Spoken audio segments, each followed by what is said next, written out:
Hey, what's up? What a dumb thing to say, really. What's up? What are you even supposed to answer to that? But enough with my wacky intro.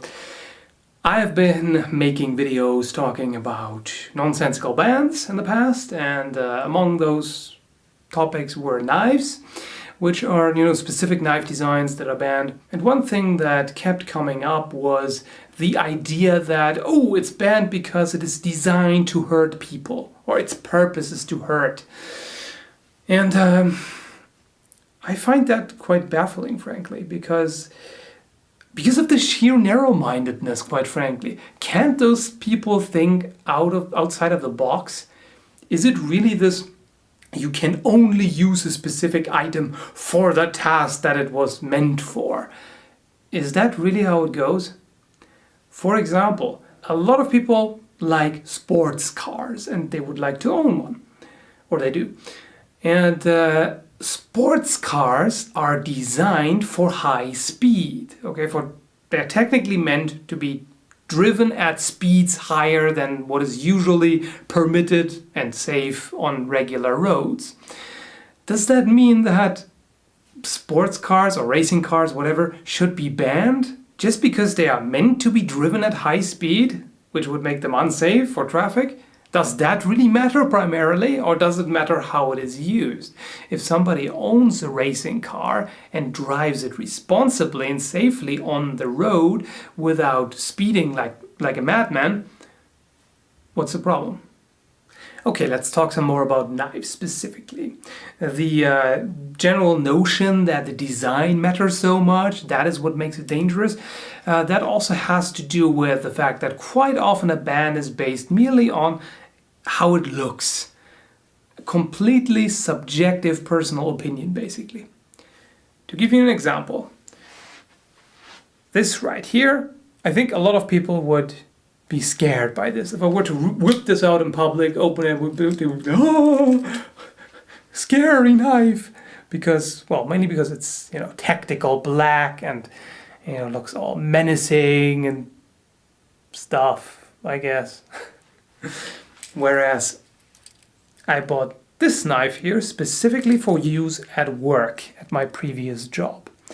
Why did I choose this?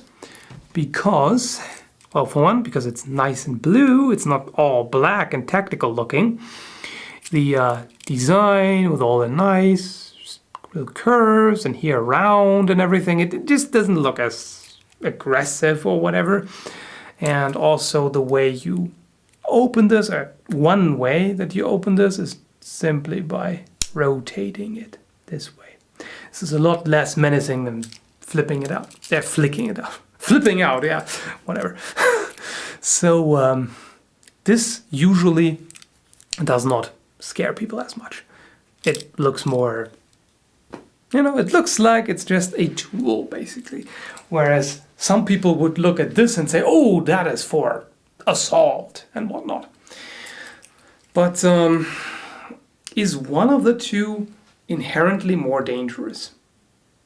Let's start out with the issue of opening, because that's also something that people come up with frequently. If you can open it quickly, it's more dangerous, whatever that would be.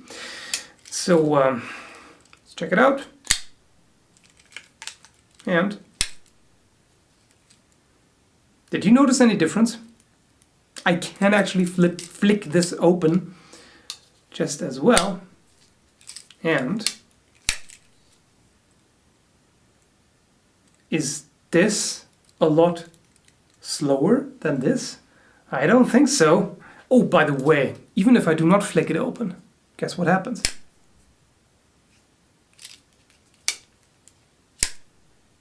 Is it significantly slower than this? Not really. And then the two-handed opening. You need two hands for this. This is obviously slower and everything, right? Is it? Maybe a couple of milliseconds or so?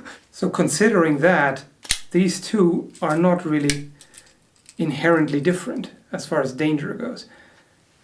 Both have a pointy end. In both cases, it is a steel blade with a pointy end.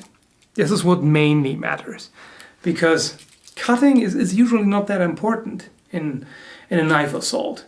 Usually what they would do is just jab that point into someone.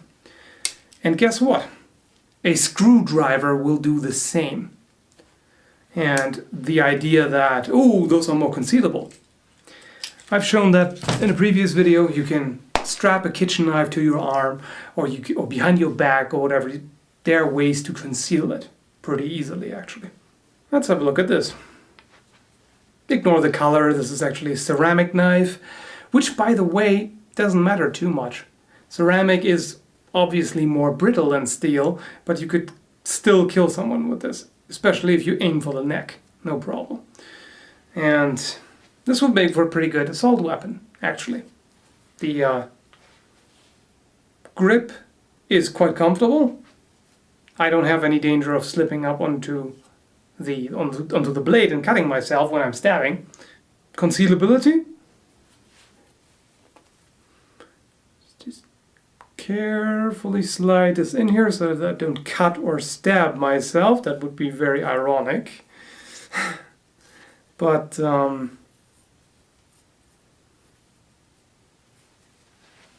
I can easily strap this to my arm. And the clothing conceals it pretty easily. And then all I have to do is draw it. In fact, since some people are so obsessed with fast opening folding knives, this doesn't have to be opened. In fact, I could pull it and with the same movement already cut someone.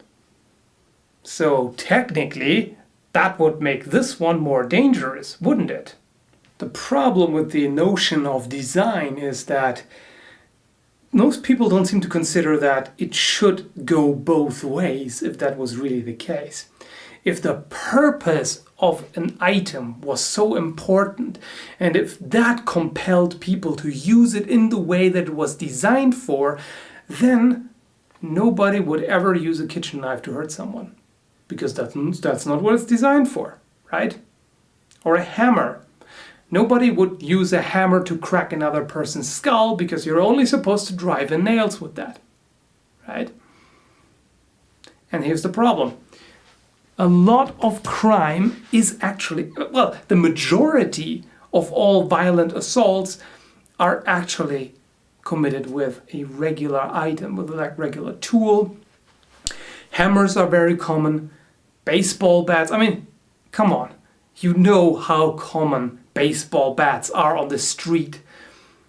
The average thug has a pretty good chance of carrying a baseball bat just to break someone's kneecaps. You know, this is getting a bit cliche right now, but hey.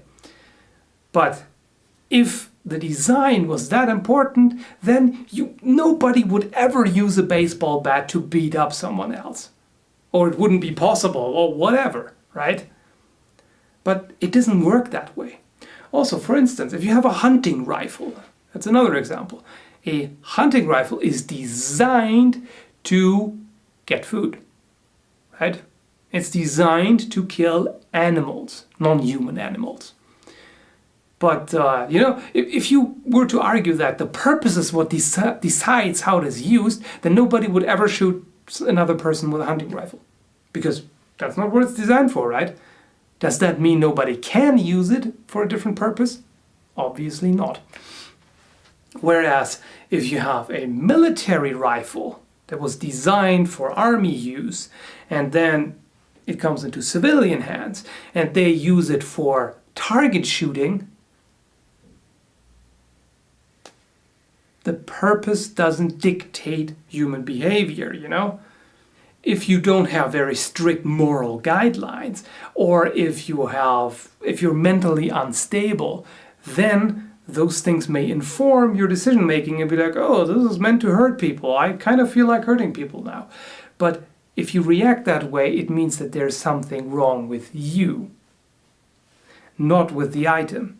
In fact, if a responsible person with intact morals picks up a weapon, like a handgun, let's say, usually they get anxious because they are worried about accidentally hurting someone with it.